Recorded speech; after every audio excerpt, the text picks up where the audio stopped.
o medo permanece, porque eles sabem do que aqueles homens são capazes. Todos estão com receio, porque a dúvida ainda pairava muito no coração dos discípulos.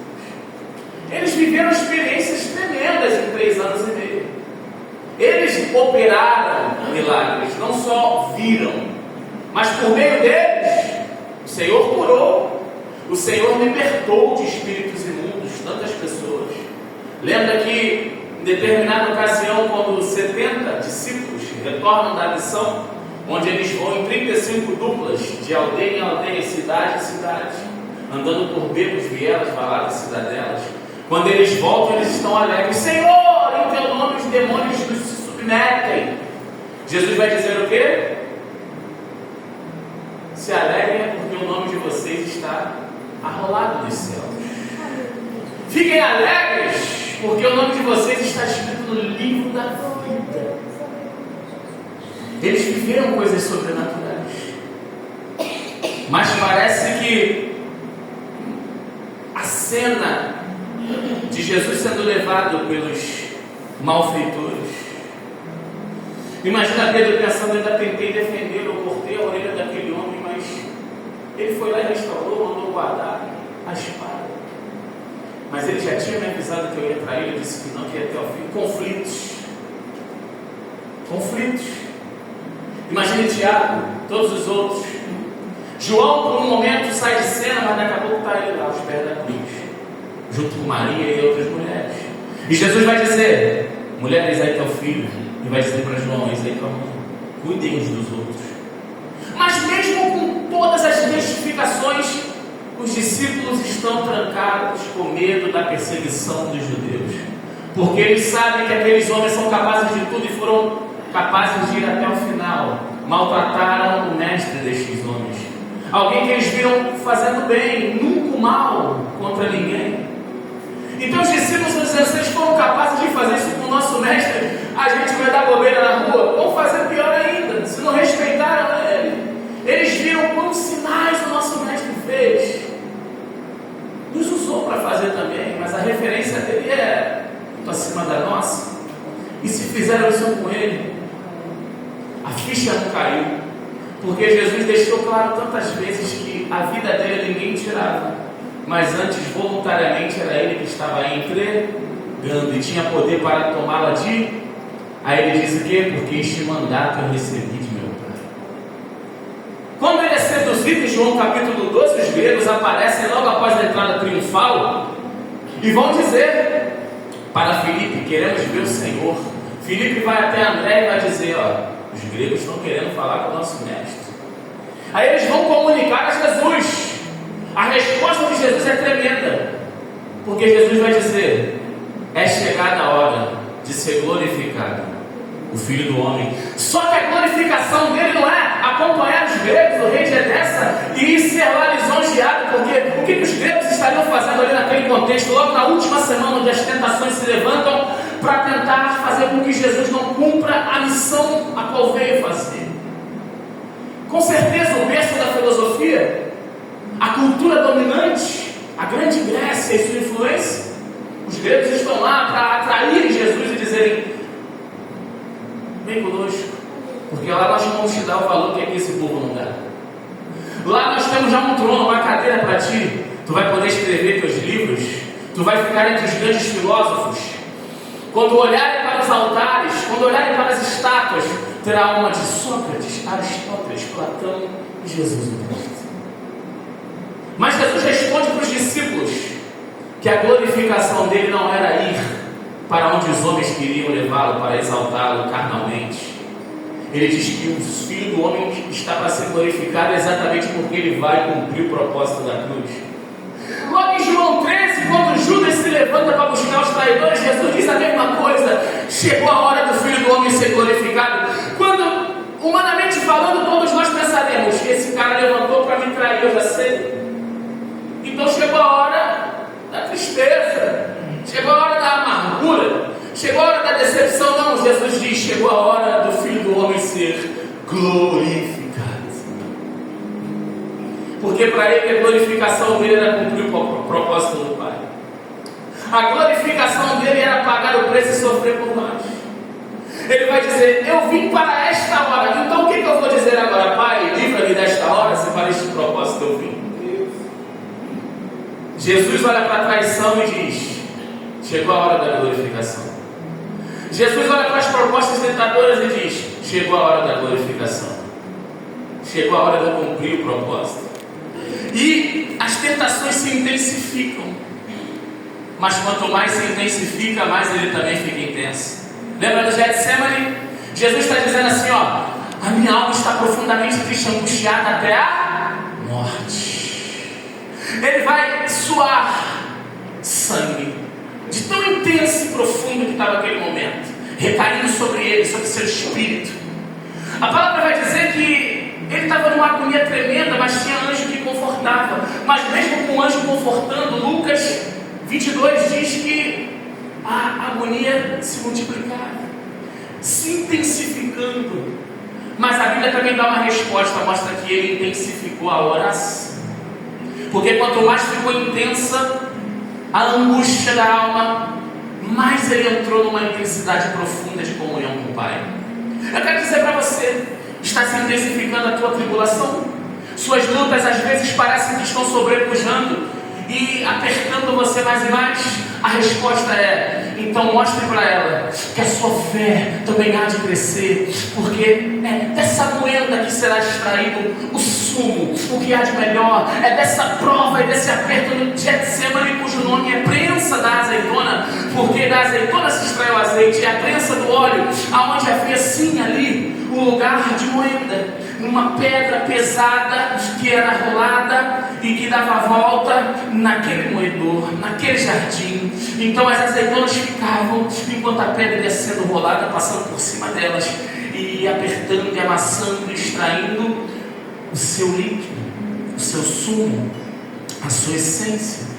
Aí extrai-se o primeiro óleo, o segundo, o terceiro, o quarto, cada um com sua função: unção, bálsamo, loção para perfumar, e por aí vai.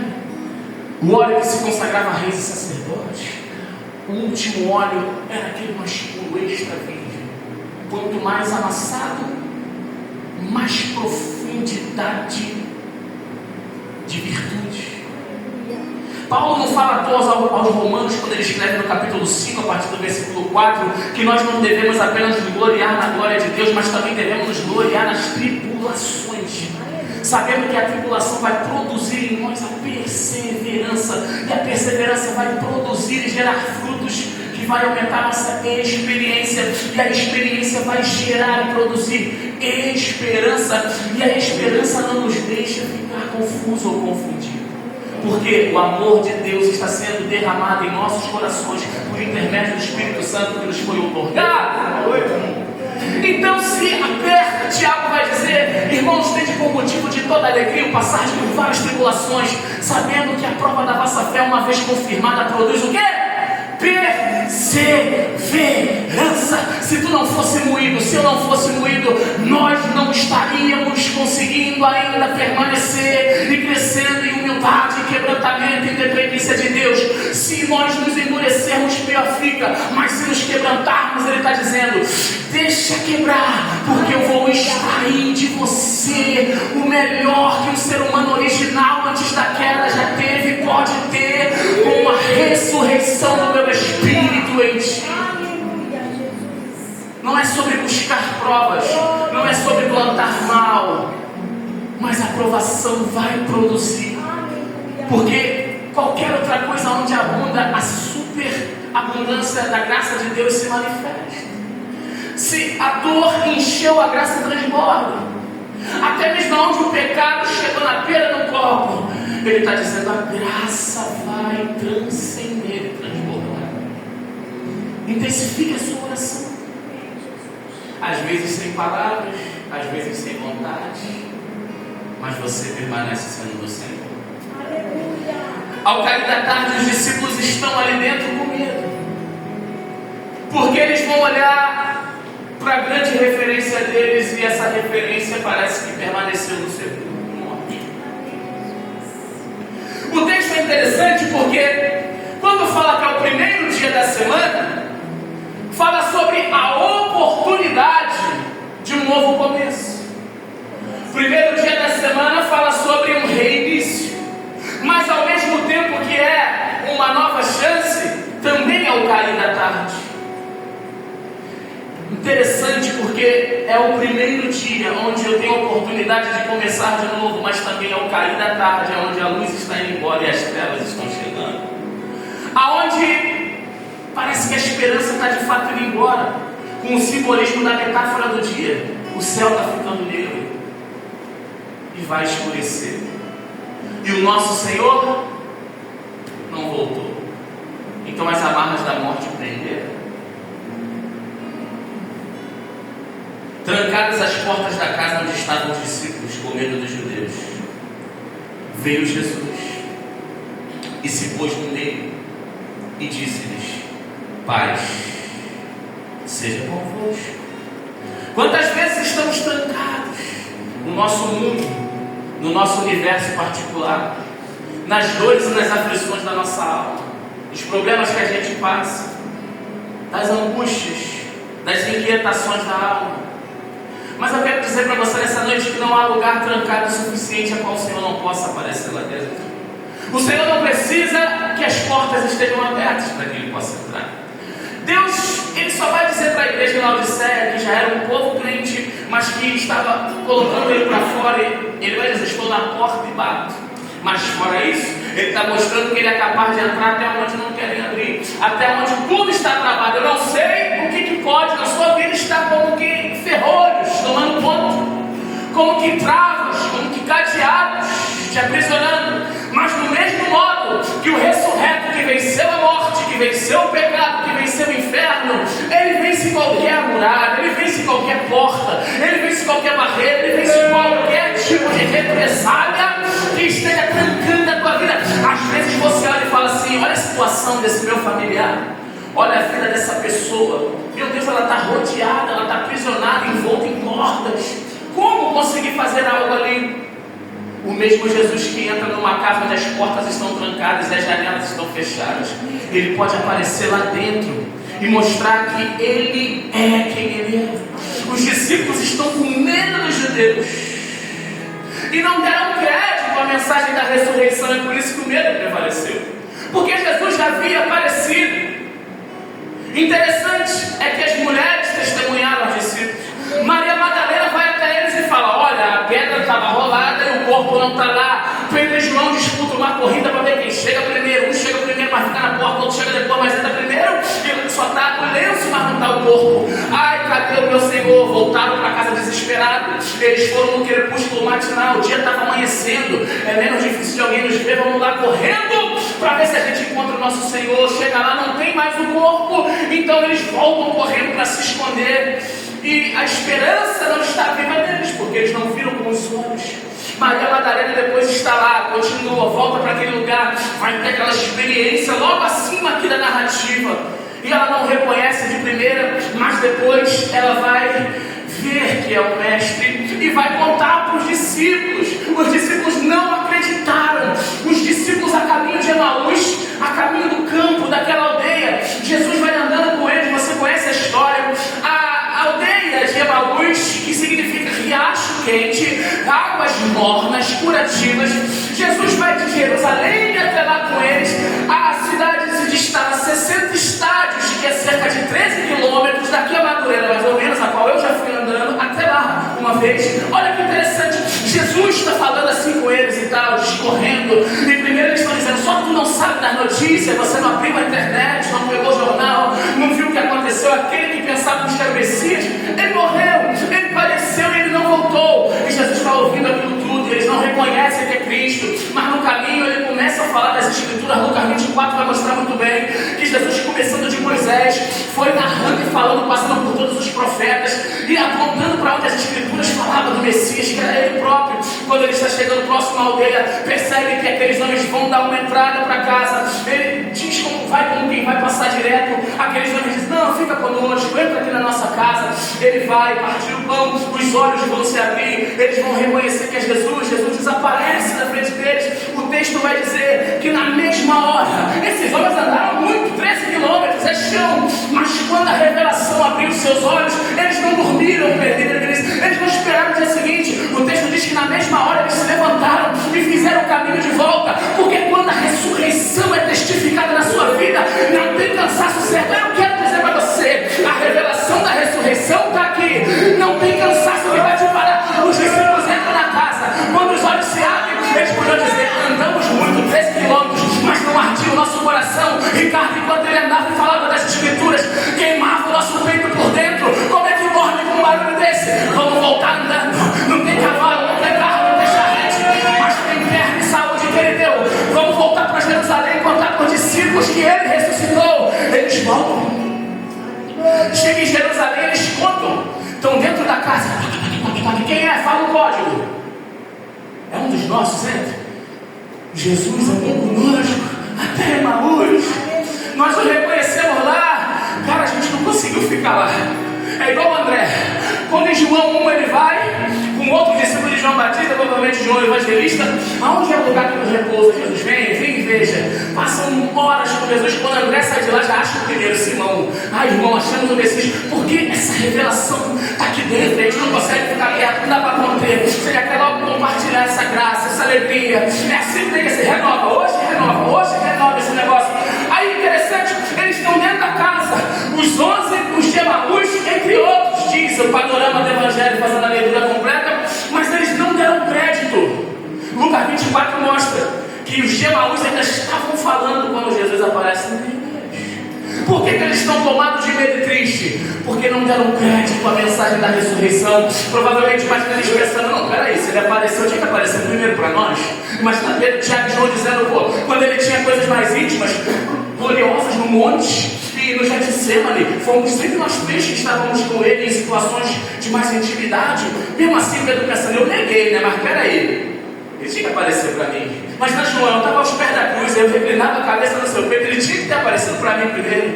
Não importa para quem ele apareceu primeiro, o importante é que ele venceu a morte, ele está vivo. Se alguém se converteu primeiro, se alguém veio depois, eu só sei que vamos chegar juntos lá, porque ele ressuscitou.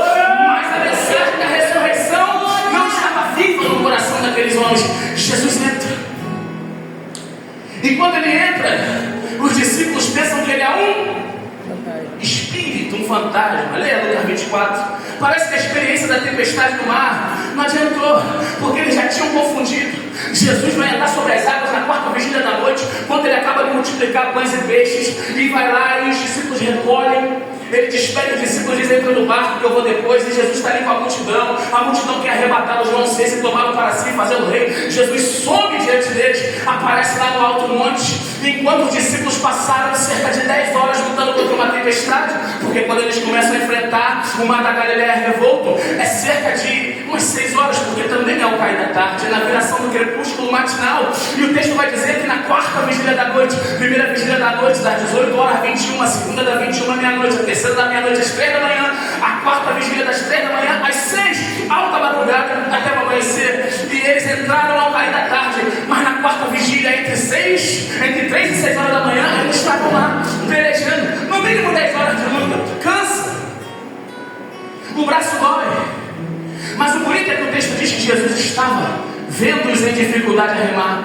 Ele nunca tirou os olhos da sua vida. Não importa a tempestade que você está passando, às vezes parece que ele não está contigo, mas aquele que mandou você entrar no barco, ele está lá no alto intercedendo. Hebreus 7:25. Só ele pode salvar totalmente os que por meio dele se chegam para Deus, vivendo sempre para interceder por eles. Ele vive sempre para interceder pelos seus. João capítulo 5, depois da cura do paralítico no tanque de Betesda, o texto vai dizer no verso 16 e 17 que os judeus perseguiam Jesus por fazer milagre naquele dia de sábado, mas Jesus vai dizer: o meu pai trabalha até agora e eu trabalho também. Ele está operando ainda no dia de hoje. Ele não parou de trabalhar. Esses discípulos, eles estão com medo, vão confundir Jesus com o Espírito de novo. Parece que a experiência do mar saiu da mente deles. Eles podiam refletir: peraí, a gente já entrou nessa, né? Vamos olhar direitinho? Não é fantasma. As experiências das tuas lutas têm que servir como aprendizagem, irmão. Senão você vai viver vivendo um ciclo de repetição. cadavérica, fantasmagórica, você vai viver tendo medo de coisas que já era para você ter vencido. Que fantasma! Não confunda o espírito da vida com o espírito de morte. Fantasma é alma penada. Nem vem aqui na terra, é demônio quando aparece um vulto, quando fala com alguém, quando traz mensagem. Não é morto, ele já se foi, mas é espírito maligno. Como é que pode confundir com o espírito maligno? Aquele que é o pai da ideia, o espírito da vida, o próprio bem de Deus entre os homens. Eles ficam trêmulos, olha o que diz Lucas 24. Jesus entra no meio deles e diz: Pai seja convosco. Mas não adianta Jesus falar: Pai seja convosco. O medo é tão grande na alma deles que eles, ao invés de darem ouvido à palavra de Jesus, continuaram dando ouvido aos medos dos seus corações. E aí? A tua escolha é qual? Se o próprio Deus se aparece na tua frente ressurreto e diz: Pai seja contigo, como tu não pode, como ovelha, reconhecer a voz do teu pastor? Como que você permite que teu coração atribulado ainda fale mais alto que a palavra daquele que disse: Pai seja contigo, irmão? Meu Deus! Falava ele estas coisas, apareceu Jesus no meio deles. Em Marcos você vê que Jesus repreendeu a incredulidade deles, porque não deram crédito àqueles que antes já tinham visto o ressurreto. Quem deu crédito à nossa pregação? Eles, porém, surpresos e atemorizados, acreditavam estarem vendo um espírito. Mas ele lhes disse, Lucas 24, 38, por que estás perturbados? E por que sobem dúvidas ao vosso coração? É possível você ouvir Jesus dizendo: a minha paz esteja contigo, e ainda assim você se manter perturbado e atemorizado e com dúvida, irmão?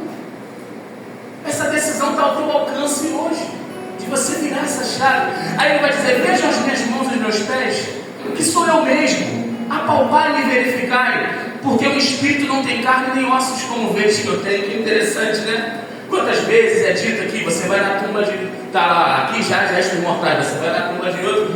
Aqui Jesus está dizendo: vê se o espírito tem carne e ossos. Ninguém roubou meu corpo, eu estou aqui inteiro. Veja minhas mãos e os meus pés, que sou eu mesmo, apalpar e verificar, porque o espírito não tem carne e ossos como vedes que eu tenho. Dizendo isto, mostrou-lhes o quê? As mãos e os pés. Agora, olha João 20 de novo. Jesus diz: Pai seja convosco, verso 20. Dizendo isto, ele mostrou as mãos e o lado. Lucas fala que ele mostrou as mãos e os pés. João fala que ele mostrou as mãos e o... e ainda disse a palpa. Dizendo isto, ele mostrou as mãos e os lados. Agora, interessante. E não adianta dizer que é porque ele tinha um cabelo grande. Cadê as marcas do espinho na testa? Porque o texto destaca a mão, os pés e o lado. Ele foi furado com a lança depois de ser morto. É Jesus querendo dizer: eu estava hoje saindo do banho, meditando e em conversa com um amigo Espírito Santo, eu refleti em algo. Por que a cabeça não ficou com marcas? Era para ficar. Era para estar até o rosto desferido de golpes. É porque depois da ressurreição a cabeça está intacta, só o corpo que ainda carrega marcas. Eu vou repetir que eu acho que você não entendeu. O corpo, metaforicamente, somos nós, a igreja da terra. Mas o cabeça é Cristo, ele está dando uma mensagem. Depois da ressurreição, o Cristo já não pode ser mais ferido. A cabeça está intacta. O corpo vai continuar carregando sinais. Mas um dia você também receberá a mesma glória que ele. Ainda que tu andes ferido, teu Cristo ferido não é mais. Ele já foi ferido por ti. Aguenta as marcas, aguenta a cicatriz, aguenta o tranco. A cabeça não pode ser atingida. Então, em outra palavra também ele está dizendo: o teu corpo pode ser marcado, mas se tua mentalidade estiver firme, se tu tiver com o capacete da salvação, Ricardo, se você tiver com a mente refletindo e meditando no Evangelho, pode carregar as marcas do lado, as marcas das mãos. Não vai te impedir de produzir, e nem de pôr as mãos sobre os enfermos, e nem de fazer várias obras. Os pés furados não vão te impedir de continuar caminhando. Pode descansar a sandália da preparação do Evangelho da paz. E a cabeça, se estiver bem no Evangelho, o inimigo não poderá perfurar com seus dados inflamáveis. Vai, segue ferido, mas se está blindado, guarda o teu coração acima de todas as coisas, porque dele procedem as fontes da vida. Jesus está dizendo: não se baseia por onde teus pés passam, por onde tuas mãos às vezes têm que operar, porque a grelha te leva no pior cenário. Mas se a cabeça estiver sadia na palavra,